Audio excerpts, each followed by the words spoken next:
It's Wednesday. I spent 2 weeks here in RV Park, and today I'm moving out. Probably go to Westgate, can park there. They don't ask questions, security doesn't bother us. And tomorrow is Thursday, so there's a Troopers game, and I may go in the game to fuck them up. We'll see about that.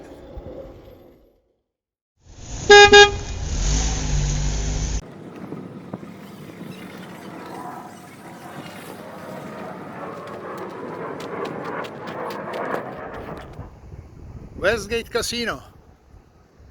Somewhere in there's a poker room, and it's Thursday, so it's Troopers Thursday game. I can tell you one poker hand. I just this morning remembered. This is something that happened probably around 2009, I think. I lived in Madison, Wisconsin, and I went to Milwaukee to Potawatomi Casino. In those days they had 2-5 game. There was no lower games like 1-2, 1-3, you know. So we played only 2-5, and I was at the feeder table. I was in a game for 600, and pretty soon they moved me to a main game. And when I came there, I had about 550 maybe, something over 500, 530 maybe. Comes a hand, pocket jacks in a big blind. There was a raise of 25. Bunch of people call, almost everybody. And I, in a big blind, what am I going to do with jacks? So I decided to raise.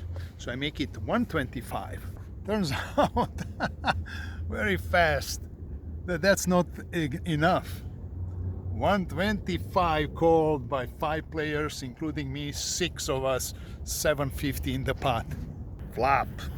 Queen, jack, maybe 9.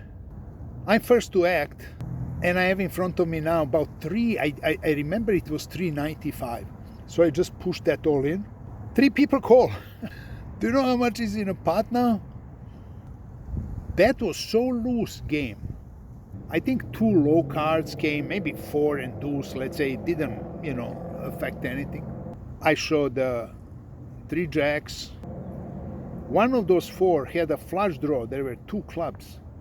One had 2 pair, and one had the gut shot straight. So I pick up 2,000 pot. I cannot forget that hand ever. Last night I was looking through some of my old emails, and then ran into one email from January 2020. It started this way. I got on a Facebook Messenger message from the Grand Villa Casino in Vancouver. So actually they're asking me for my email address. So I said, why do I want to give you my email address? They said, replied, they're going to send me an email something. So I said some casino offer, so why not? I gave them my email there in a Facebook Messenger. Next day, I got email from the casino, and it's funny. They say that when I was there, and they say in October, because basically they saw my video that I posted in October, but I was there in September. They saw my video that I made at the tables. And actually it's only like maybe 13 seconds, not more than that. I don't have much footage from the table. And they say that if their security knew that I'm filming, they would ask me to stop, because that's against some Canada law and blah, blah, blah, blah, blah. And yada, yada, yada. Like I really care. Also, interesting part is the name of the manager that signed the letter. His name is Miloš Novaković, which is pure Serbian name. For me, it's funny. They're asking me to take the video down. That's weird. I mean, there's no way I'm taking it down, and there's no way they can do anything about it. I'm an American citizen, and they're Canadians. Like, I care about their laws.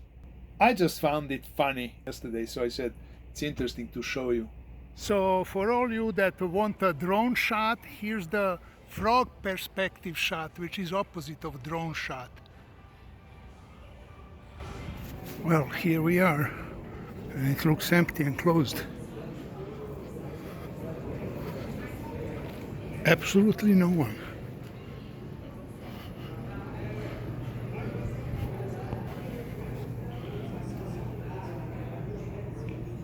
Thursday, 4 p.m. and now it's not even 3. Well, I didn't know that. Open at 4, and I have a appointment with a friend. Comes from Wisconsin. We'll meet at 5 for dinner. So looks like I'm gonna skip the Troopers game. More like next time. What kind of poker moppers at 4 in the afternoon?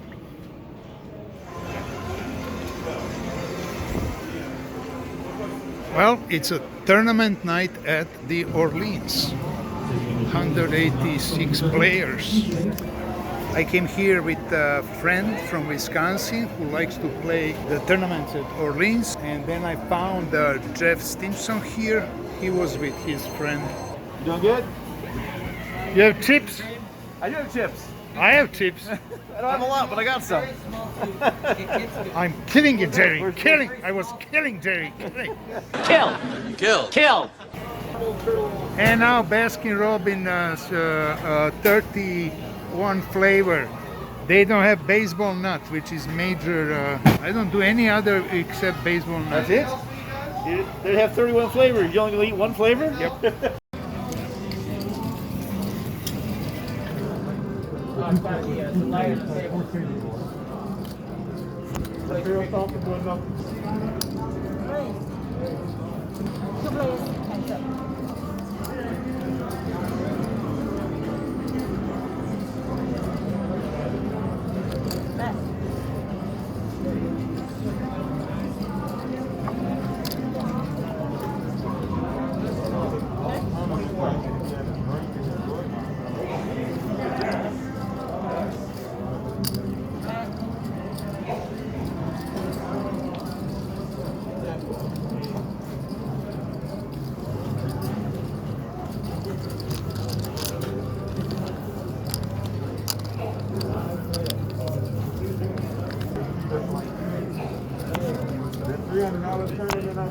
June.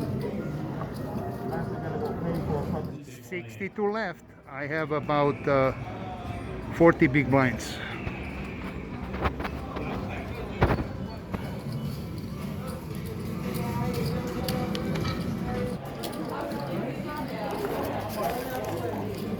Yep. So it's the sad story as usual. We go down to 24, and 24 is paid out of 195. A couple of people go out, and I have about 35 big blinds. I get pocket kings in a big blind. The button.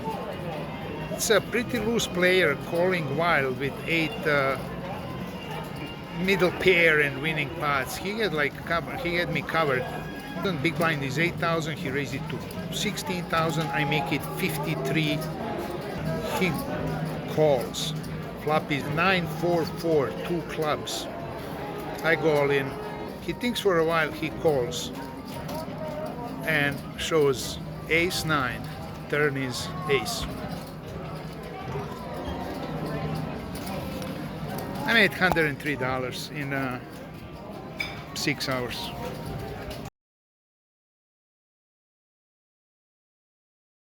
And in conclusion of this video, I'll give you my top 5 poker vloggers, YouTubers that I watched the most. I have to say, in year 2020, I almost watched none of them because it's all the same. What do I care what card came on a turn on a river? Did he win 3,000 or lost 500? Who cares? It's really all the same. So I don't watch any anymore. I still watch, and it's my number 1, Jonathan Little. Jonathan Little has educational videos, and also, you know, he promotes his coaching site, but he also has absolutely every day chatting in the morning, coffee, and hits even different topics, and I like to listen to him. I also like his game for last 10 years since I saw him for the first time on World Poker Tour, and I think he's really a good guy. Number 2 would be Bart Hansen, that also does a lot of training, and in his videos he has people calling live on the phone, and then he analyzes the hands that they suggest. And you can find situations that often come on the felt, so you can learn something. Number 3, and it would be probably by number 1, but he's not that regular on YouTube. He makes big pauses. It's so entertaining listening and watching. Joy Ingram, Big Puppy. Oh, I love his stuff. I love the way, the passion, the yelling, the confusions, and he also has a lot of poker buddies that sometimes, like, he has interview with them or as a guest, and he's good buddy with Doug Polk. So really entertaining. Number 4 would be Johnny Vibes. I watched a lot of his videos because he was in San Diego, and I'm usually there, Palm Springs, South California. But what I noticed in his videos, he actually bluffs the most of all poker vloggers that I saw. And number 5 would be Jeff Bosky. When I found him for the first time, it was so interesting listening to the way he talks and the stuff he talks about. He shows a little bit going to dinner with friends and other stuff, mixing it mostly tournaments, but then during the COVID, because lack of tournaments, he started playing even a cash game, and I always find him entertaining. Well, that's all for today. So good luck on a felt, and see you probably next week.